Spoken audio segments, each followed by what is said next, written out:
बुधवारी ठाणे शहराचा पाणी पुरवठा बंद राहणार. दिनांक 23 फेब्रुवारी 2015.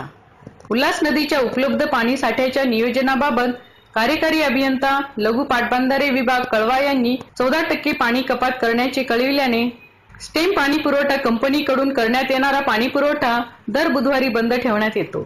त्यामुळे बुधवारी दिनांक 25 फेब्रुवारी 2015 रोजी सकाळी 9 ते गुरुवारी दिनांक 26 फेब्रुवारी 2015 रोजी संध्याकाळी 9 पर्यंत पाणी पुरवठा बंद राहणार असून या कालावधीत सिद्धेश्वर, ऋतू पार्क, उथळसर, नौपाडा, वृंदावन, श्रीरंग, पाचपाकडी, चरई, कळवा, खारेगाव, रेती बंदर व मुंब्रा येथील काही भाग या परिसराचा पाणी पुरवठा बंद राहणार आहे.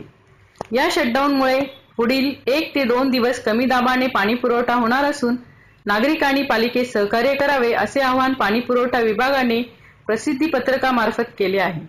News by news 129.